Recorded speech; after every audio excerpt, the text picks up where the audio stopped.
Hey guys, welcome back. So as I said, you will be seeing us do some Dark Souls 2.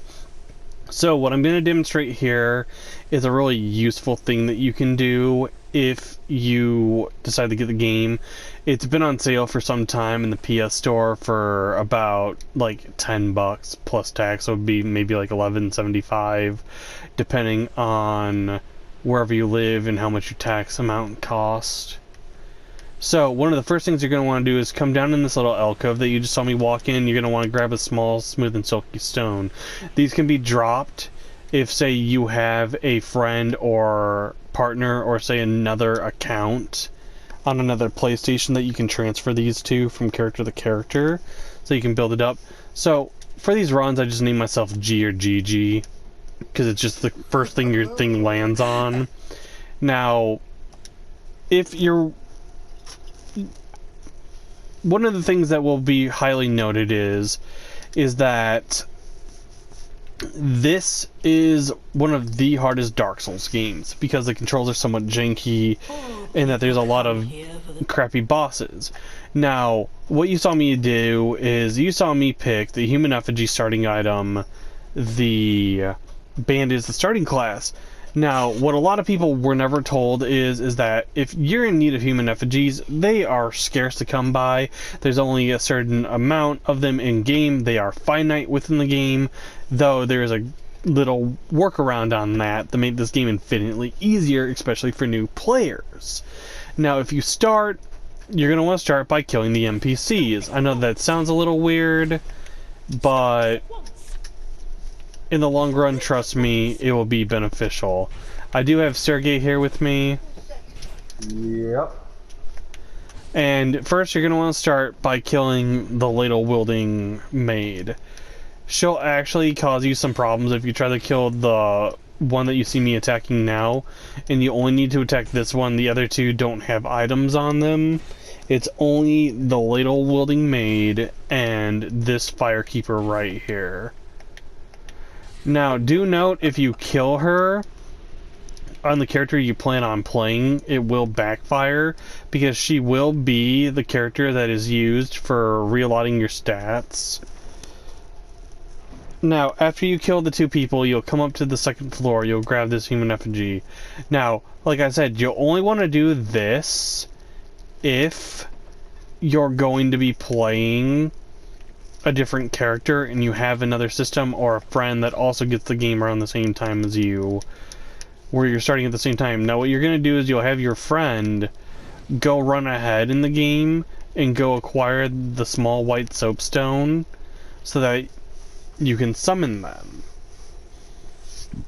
Now once you're done, you're just going to bypass all these doors here and you're going to head for Majula, which is the main town. It's kind of the nexus of this game, kind of like your Firelink Shrine in Dark Souls 3 or in Dark Souls 1.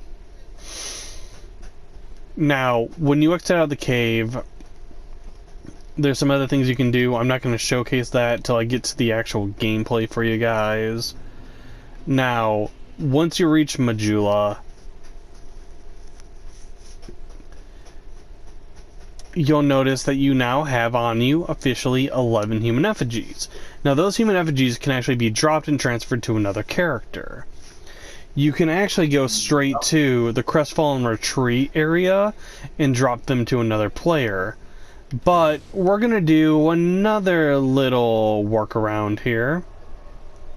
So, there's a thing that we like to do which is referred to as jumping the shark. You know, came from Happy Days, Fonzie jumping the shark, going overboard, going way further than he should have at an earlier time in the show. Now, we're going to jump a shark. Instead of going straight for the Forest of Giants, you're going to come down here, you're going to go through these turns, and we're going to head for a place called Hide's Tower of Flame. Or other people pronounce it Heidi's, you know, different pronunciations for different things. Instead, you are going to come down here, you're going to pull this little lever up on this floor, drop down into the water, this gate's going to open. Now, you're onwards towards an area that you probably shouldn't even really be heading towards just yet in game. And as a heads up for anybody that watches the video, I'll reiterate it again in the episode 1 of Dark Souls 2. This is going to count as episode 0 because it's a tutorial video. But you will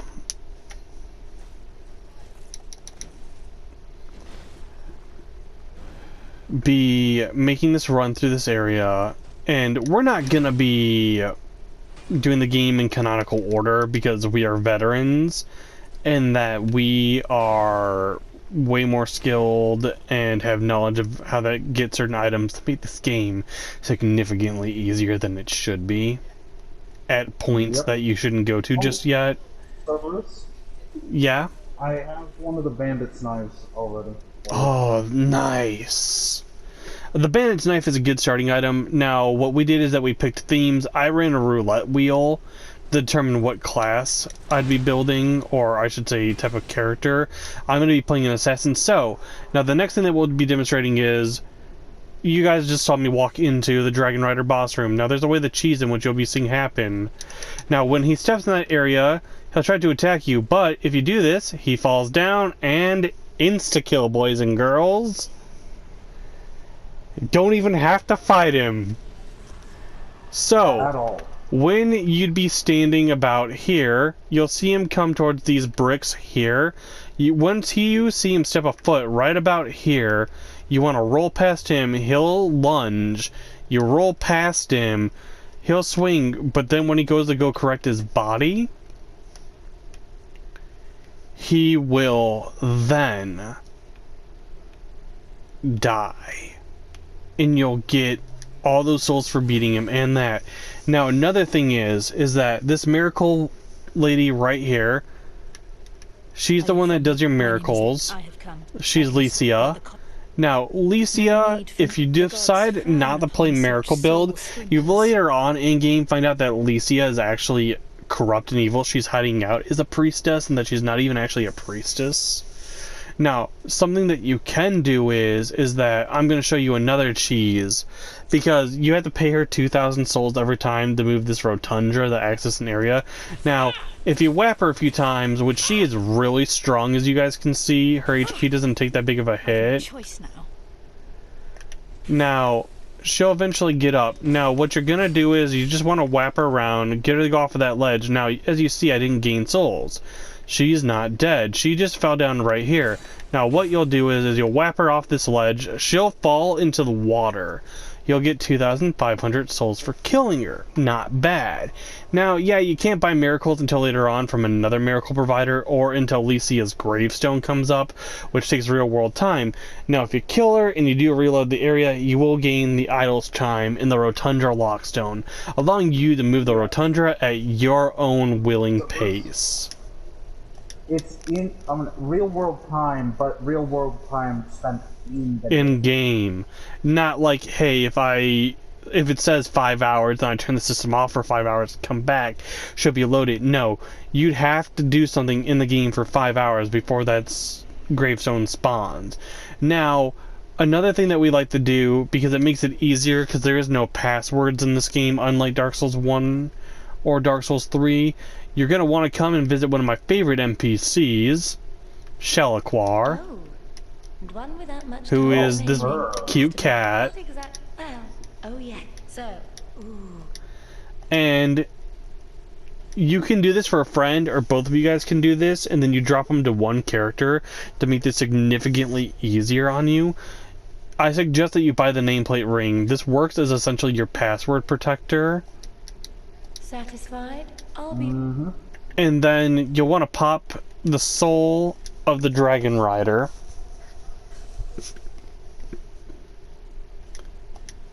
And pop another soul just for good measure. Oh. Then what you're gonna do is you'll go to her again, and now you can buy the Silver Cat's ring. That ring's gonna come in really useful later on. Once you break about the 1,000 threshold on HP, you can use the Silver Cat's ring to drop down this hole here, and that will take you towards a one of the 4 bosses of the game's area, though you'll want to go to his pre-area.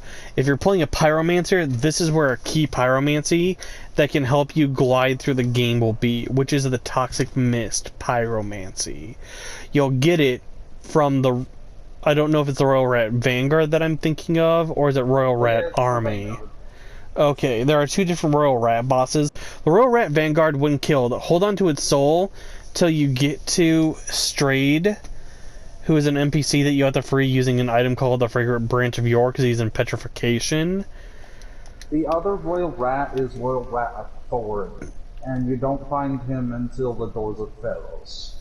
But both of them are solo bosses. So many enemies are weak, not enemies, I should say, but so many bosses are really susceptible to toxic and poison in this game for some reason, that going and getting that Toxic Mist, especially as a pyromancer in general, makes this game become a breeze. And you can... we've toxic enemies doing a double pyromancer run to the point of it being that they just drop down and we don't even have to physically attack them. We just have to dodge around while the poison does the work for us. So, as I said earlier, we predetermined what kind of builds we'd be doing for this. Sergey is doing a pyromancer build to showcase the deadliness of pyromancers in this game. Well, I did a roulette wheel, and my roulette wheel determined that I'd be playing an assassin. Now, the cool thing with assassin is that there's many tips and tricks to building different types of assassins. My assassin's going to specialize in quick, rapid succession attacks that result in bleeding / poisoning the enemy. And I'm also going to allow Sergey I'm here so that they can demonstrate how the summoning and the dropping of the items work for the human human effigies. To see if I can get another dagger. Okay. Then what will happen is that you'll come here, your buddy should have already gone and gotten the small soapstone if they know how to play. Okay, everybody's dead, I'm making my way. And then you will